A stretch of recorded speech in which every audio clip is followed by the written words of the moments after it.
episode of Travelogue. Come along on a road trip around southern Yunnan's Honghe Prefecture. Marvel at the mother of all favored rice paddy fields in Yuanyang County and witness the endless fascinating mix of culture, food and lifestyle. Experience a Sunday market where Yao, Zhuang, Hani and Yi ethnic minorities congregate in their colorful costumes. It's all happening here on Travelogue.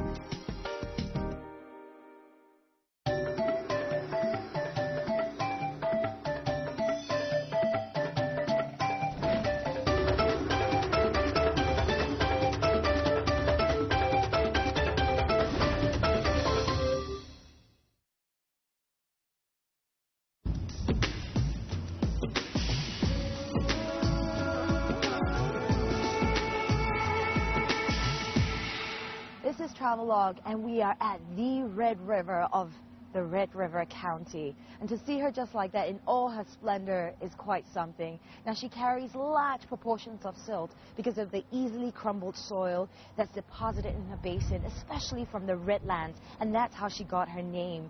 And just to see her this way, majestic, flowing southeast towards Vietnam, is quite a sight to behold. Now, we're going to be heading towards Yuanyang. Last episode in Honghe County, we set foot in the spiritual world of its ethnic minorities against the spectacular Hani rice paddy fields. But here in Yuanyang lies the fabled mother of all rice paddy fields. We've just reached Yuanyang County, and this is the new town. It's called Nansha. It's newly developed, and you can see the town is just flourishing. But photographers would probably swiftly drive by to the next town, which actually is not the next town, it's the old town, and it's 30 kilometers up on the long and winding mountain road. Now, the reason why you go straight to the old town is because it's closer to the scenic paddy fields. And I've got this, my sour plums, to help me get over my queasy stomach aches. Hey, Sola! Em chào bạn. It's real foggy outside. You can't actually see much. In fact, it's like about 10 or 20 meters visibility in front of us, and kind of getting worried because we're supposed to see the beautiful scenic rice terrace fields, and at this point we can't see much. Within like an hour we're climbing up 1,000 meters, so this is a pretty hefty climb, and hopefully when we get up there it will kind of clear. I don't know, at this point it's anyone's guess, but it's pretty bad out there. Yuanyang is the Mac Daddy of all paddy fields here in Honghe County. 95% of its over 2,000 square kilometers is dedicated to agriculture. The vast majority of the people here are from the Hani ethnic minority group, and all credit goes to them for cultivating these lands.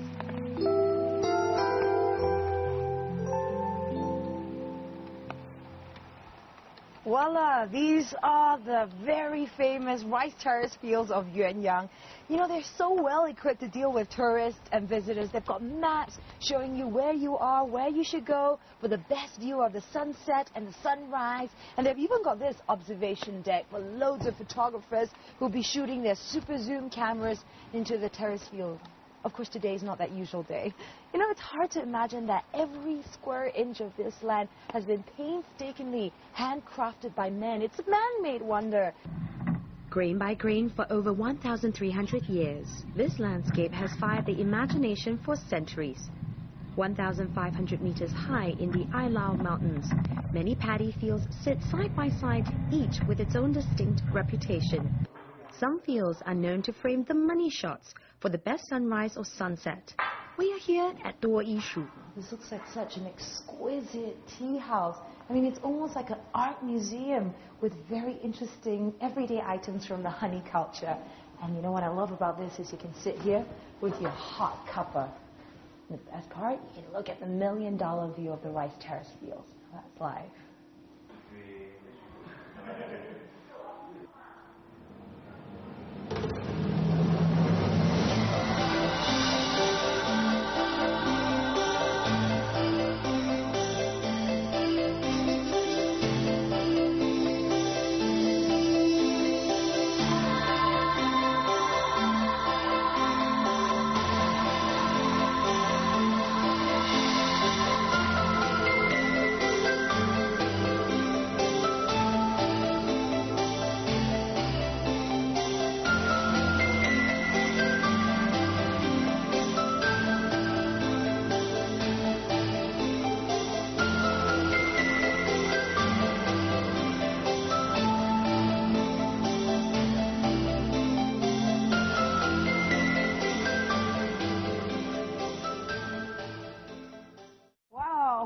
This is so this is really something. We're playing a cat and mouse game with the clouds.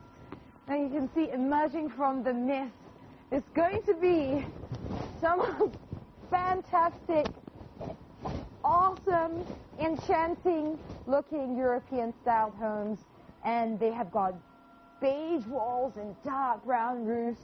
But actually, they're the homes of a Hani ethnic minority. Now at this point, I command the clouds with my dance to disappear. All right, it's not working, guys. We're having a really bad filming day, by the way. It's crappy clouds and cold and wet and miserable, but yeah, we get glimpses of the beauty of the rice terrace fields. With the weather not on our side, we checked in to take shelter for the night.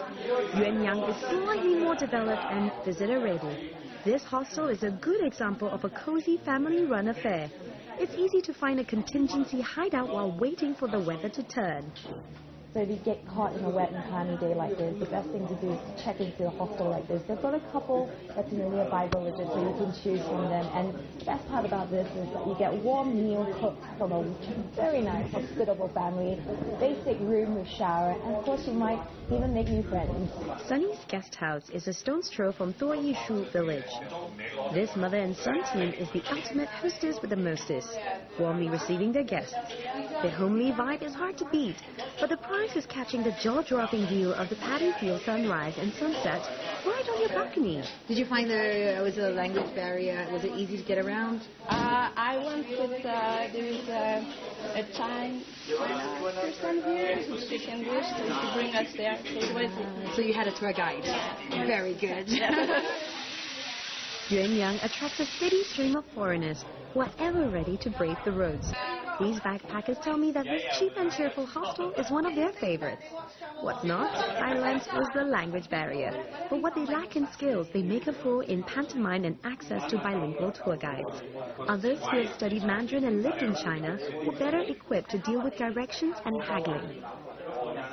This part of Yunnan borders Laos, Myanmar, and Vietnam, and these travelers can journey southwards to any one of these nations, which is a bonus.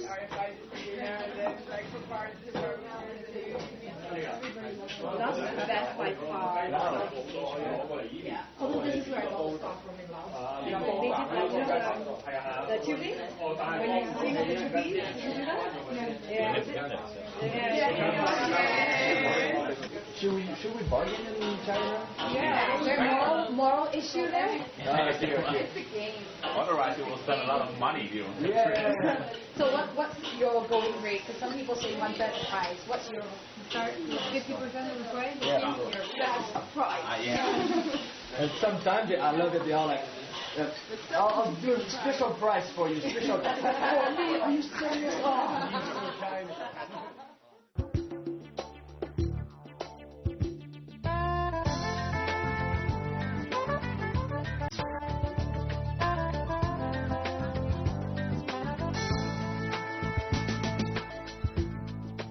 Sunset at Lao Hu Tsui, or Tiger's Mouth, packs the biggest bite of marvelous golden light shimmering across the landscape.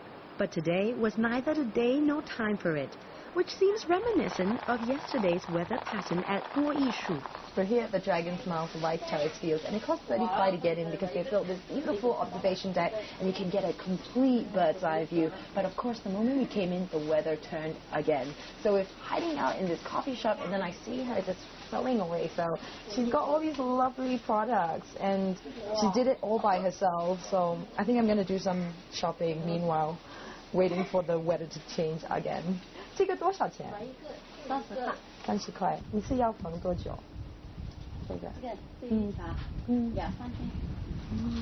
Watching the E-lady hand-stitch these pieces make you understand the value of what you're paying for. 这是结婚的。这个结婚的，还有 This will be my bridal gown.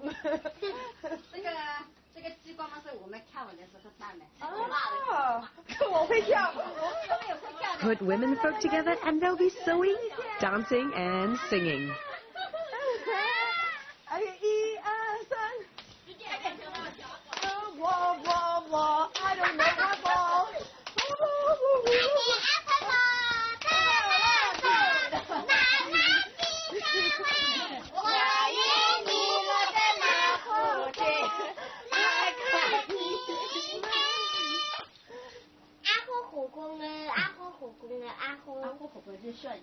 下雨了。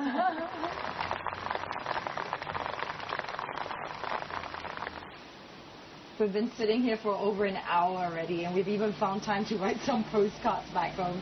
Looks like the weather is really not going to turn, and you know, we have to go on with our plans, and we're going to head on down to Lichuan. So I'm just going to dot my postcards and put little hearts to Mummy now. How's yours getting along? You alright? Finished. You haven't finished. Yours is a mess. Your handwriting is bad. Our next destination takes us to Lichuan, which is a 3 hours drive from Yuanyang, and it's known for its stunning green landscape. Most of the villagers are Hanis and wear traditional outfits as part of their daily lives. With just one main road running through Lichuan, it remains off the beaten track. We reached the town of Laomeng with stomachs rumbling. It was time for our daily grub, but our plans were up for some alteration again. I can't really believe it. There's a landslide that happened just down the road as we're going to Lichuan, and that's it. That's the end of our trip. Well, no, not exactly. We're not going to be heading down that direction, but we are here in Laomeng, and what we're going to do is we're trying to find a place where we can get lunch. And good thing about it, you can see like there's people out, you know, there's like a market day of sorts. That's what we heard on the street. And cars and trucks are just turning back because they can't go down that way. And right now my director and driver, they're trying to find an alternative route. At least I'm not even going to say where else we're going to go at this point, but we're just going to go get lunch. So at least that's settled for now. It turned out to be rather fortuitous to have a stopover here, as the Zhuang, Miao, Yao, Hani, Yi and Tai came out in full force with their colorful costumes and tribal headwear. To see about 6 different ethnic minorities mingling and trading here is certainly surreal. Sunday is a market day here, and certainly not one of rest. It's a big event for the villagers who want to sell their produce and stock up on other provisions. A weekly affair sees a regular assembly of goods and people converge in Laomeng that makes a perfect photo moment. If you are coming by public transportation, it costs only 20 RMB, and it's a short 2 hours drive from Yuanyang County.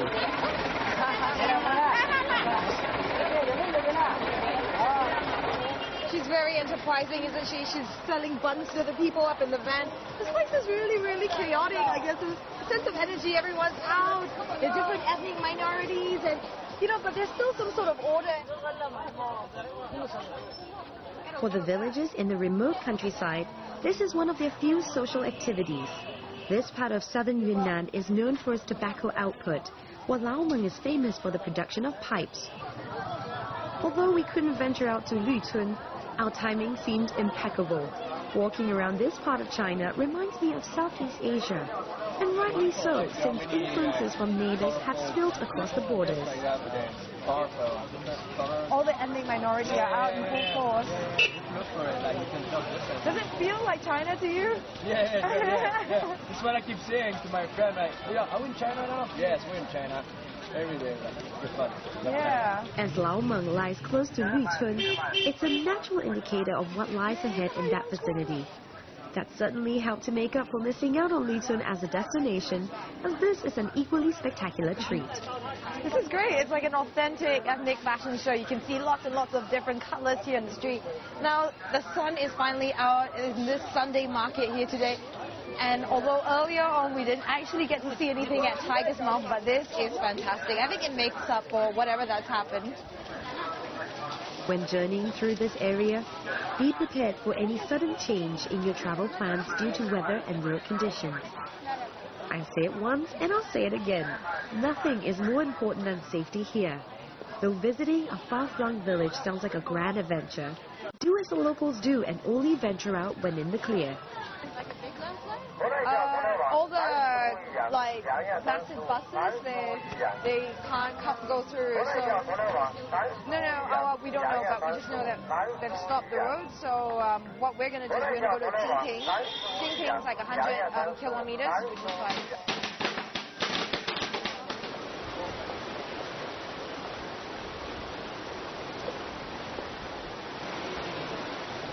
The weather has made a 180-degree turn here, and off with the windbreakers as the sun is back on. We started this long road trip from Kunming, and covered Jianshui, Shiping, Honghe, Yuanyang, but missed out on Luchun due to the landslide. We will now be winding 100 kilometers towards Jinping, renowned for its hot springs, and down to Hekou, which shares its border with Vietnam. More than 3/4 of Honghe's terrain include mountainous areas, so we took regular breaks to marvel at the grandeur of Mother Nature. We made a short pit stop here along the way to Jinping, which is located on the south of the Honghe River. You know, they don't even have this on most guidebooks because it's quite remote. And so it's nice to just stop and have a look around, a fabulous view of the rice terrace fields.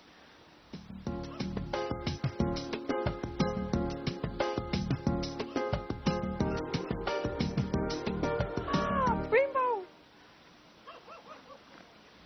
It took us 3 hours to travel 100 kilometers, and the sky was getting overcast. We finally reached Jinping town and checked in for the night after having spent almost a day on the roads. As we made our slow ascent, nature gave us some comfort and breathing space. We were literally a stone's throw from Vietnam, as it's just tucked around the corner.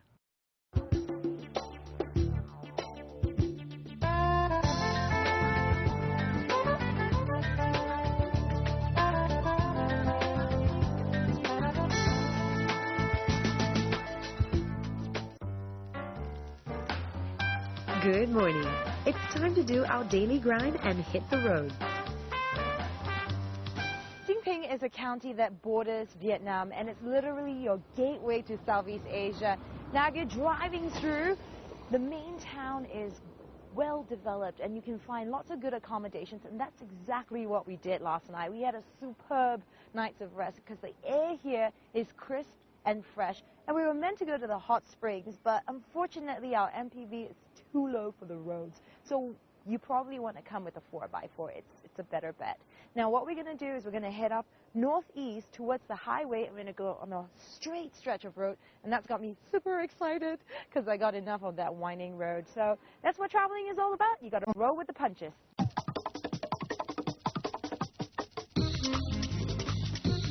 Tourism is still in its early stages, and although driving through parts of the roads here are tiring, it is worth it. Nature is largely unspoiled here, with spectacular rice paddy fields cradled by the green hills. Southern Yunnan in Honghe Prefecture promises to quench any nature lover's thirst and inspire creativity. Still barking at me? I love piggies. You see all sorts of animals here on the road. We still have 1 hour more before we hit the highway, so we gotta hit the road, Jack. The hot springs are still a well-kept secret here in Jinping because it's tricky to navigate the terrain. It's best to come by a 4x4 drive, and in these remote areas, you can never over-prepare. Unfortunately, we had to give it a miss. 你们现在回家吗？回家卖完东西了。卖完东西了。你们是什么族呢？哦，彝族。那你们是住在这个地区的？哦，你住在乡下。你要走回家吗？走得很远嘛。就这样走回家1个多小时。哦。 那我就不送你们了，再见。 Guess what I discovered next? So Yunnan is known for its tropical climate, and you can find lots of different plant species. In fact, it has about 50% of China's floral species. And you know, after it rains, there'll be mushrooms, and locals will pick it. Now, in my guidebook, it says here there are fresh red and green chilies, large dried chilies, chili bean paste, and it all comes from this little one. And this little fella is what they call chili that's growing towards the sky, because it literally grows up. And it says bracket, it's very hot. All right, so I'm going to try this little bugger. It is chili. Oh, it dropped on the floor. All right. The 3-second rule, you can pick it up as long as it doesn't fall on the ground for longer than 3 seconds. Here it goes. Oh my God. It's really hot. Ah! Ah! Water! Water!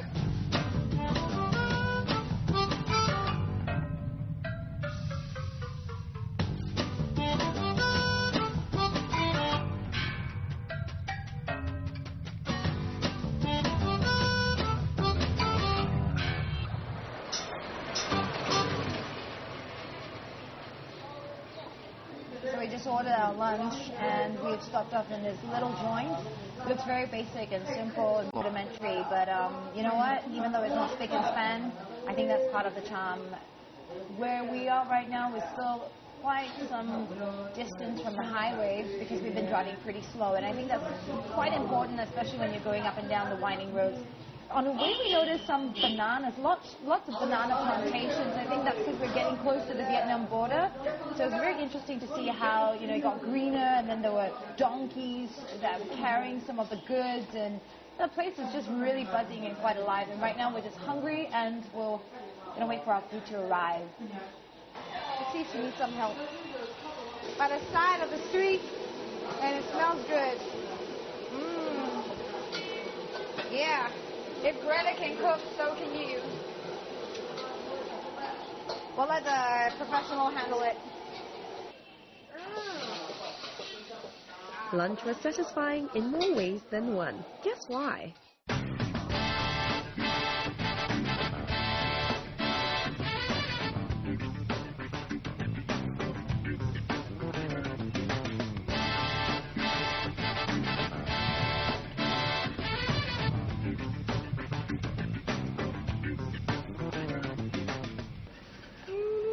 Okay, so this looks completely mad right now because we're stuck in a jam. And in fact, I'm losing my mind. We've been sitting in here for a very long time. It was a good decision that we had lunch because the van that we saw about 2 hours ago is just in front of us. So basically, they've been stuck here for an even longer time, and there's nothing that we can do but wait it out and just amuse ourselves and just hope that we get through. Apparently there's a metal scaffolding that fell on this other van, so if you're up on this winding road, if one car, one van is in trouble, that's it. The whole line of us is just chock-a-block. So there's nothing to do but to wait and just try and find interesting things to do, like balancing this rattan on my head. Alright, I'm going to be in peace.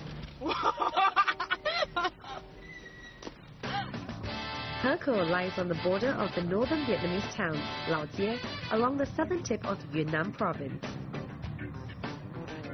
The mighty Red River flows down to this China-Vietnam border, spanned by a concrete bridge which connects the two nations. We're on the map right here, and we are heading straight towards Herco.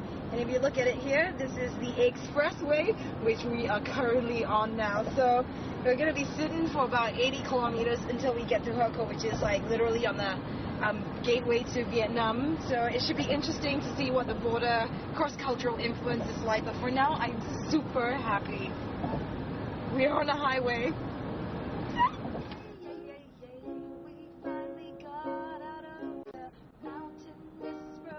Herco lies on the border of the northern Vietnamese town, Lao Jie, along the southern tip of Yunnan province. The mighty Red River flows down to this China-Vietnam border, spanned by a concrete bridge which connects the two nations. Herco is abuzz with cross-border trading activities, benefits that comes with its strategic location.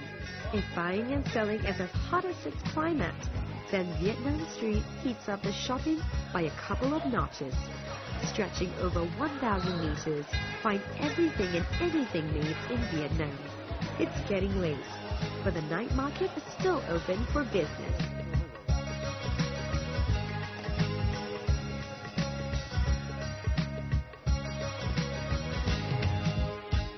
We've got about 3 hours left in this night market, and you know what?